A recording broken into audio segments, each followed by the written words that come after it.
I had crossed half the galaxy to disappear. After the war, after the medals, after the speeches I never attended, anonymity felt like mercy. The frontier station of Kepri's Reach was perfect for that. Too far from the core worlds, too insignificant for legends.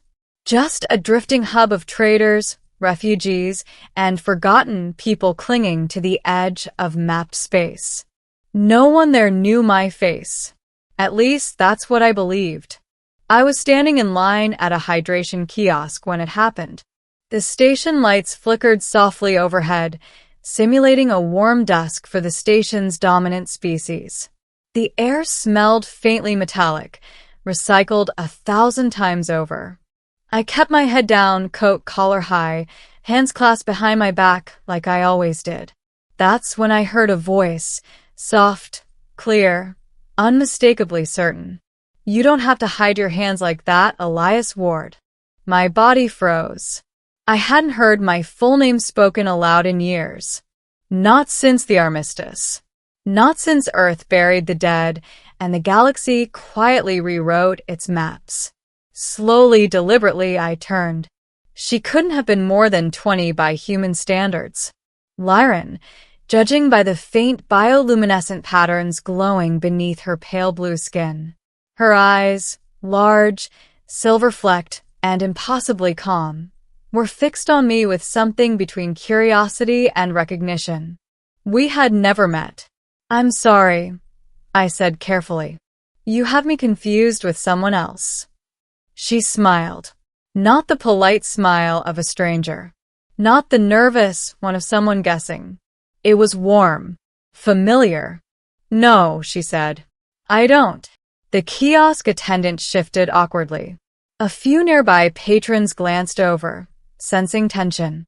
I felt old instincts stir, threat assessment, exits, cover. Then she said the words that shattered every defense I had. "My father used to tell me stories about you." The station noise faded into nothing. "Stories?" I echoed. She nodded. "About a human officer who stood between our evacuation fleet and a Karuk war cruiser, who refused to fire first, who stayed when everyone else ran." My throat went dry. That story wasn't public record. It had been sealed under joint military accords. Only survivors knew it. "Your father," I said slowly. "What was his name?" Her expression softened. "Commander Sailthur of the Lyran Concord." The name hit me like a physical blow. Sailthur had died in my arms. The beginning. The story that became a legend. 23 years earlier, the galaxy burned. The Karuk Dominion swept through neutral space with a brutality that shocked even seasoned empires. The Lyran Concord, diplomats, scholars, pacifists, were unprepared. Their evacuation fleet was slow, unarmed, and already damaged when my task force intercepted their distress call. Command ordered me to withdraw. "Too risky," they said. No strategic value. But when I saw the Lyran ships limping through debris fields filled with civilians and children, something in me refused. I took my cruiser, the UNS Resolute, and placed it directly between them and the Karuk advance ship. One human vessel. One enemy war cruiser 3 times our size. Sailthur hailed me personally. His voice was calm, even as his people fled behind him. "Human commander," he said, "you are not obligated to do this." "I know," I replied. "Then why?" I remember staring at the tactical display, hands steady despite the odds. "Because someone has to stand here," I said.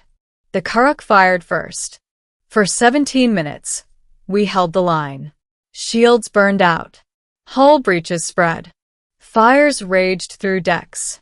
When the Resolute finally broke apart, Sailthur ordered his fleet to jump, against my protests. "I will not let your sacrifice be forgotten," he said. "You won't," I told him. "You'll live." I boarded his ship with the last evacuation wave. He was mortally wounded by then. Radiation exposure. He didn't have long. He asked me to promise something. Tell no one, he said. Let the story become what it needs to be. I didn't understand then. I do now. The middle, the weight of a name. Back on Kepri's reach, the young Lyran woman, Era, she finally told me, invited me to sit. We chose a quiet observation deck overlooking the stars. My father told me bedtime stories, she said, fingers resting lightly on the glass. About the galaxy before the war. About fear. About courage. I stared at the stars, unable to meet her gaze. He never told us your name, she continued. Just that you were human. That you carried grief like armor. That you believed protecting others mattered more than winning. I let out a slow breath. He made me promise, I said, not to let it become propaganda. She nodded. That's why I knew it was you. The real ones don't talk about themselves. We sat in silence for a long moment. Then she asked the question I had avoided for decades. Why did you disappear? I laughed quietly, humorless. Because the galaxy doesn't need heroes who survive. It needs stories that inspire. She turned to me, eyes bright. And what about the people those heroes save? I didn't have an answer. Era told me about her life. How her father returned home broken but alive. How he dedicated himself to rebuilding, to teaching children about unity instead of vengeance. How he passed away peacefully, believing the galaxy might still heal. He always said, she whispered, if you ever meet the human, tell him thank you, not for saving us, but for believing we were worth saving. Something in my chest finally cracked.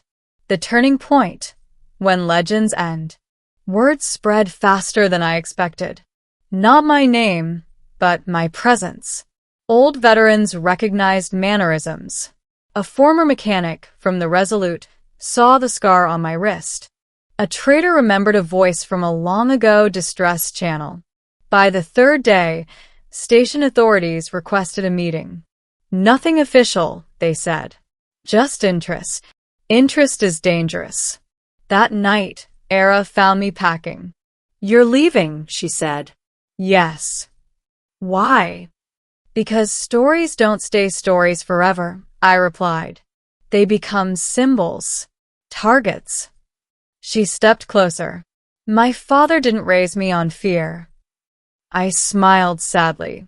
He was braver than me. No, she said firmly. He was braver because of you. She held out a small data crystal.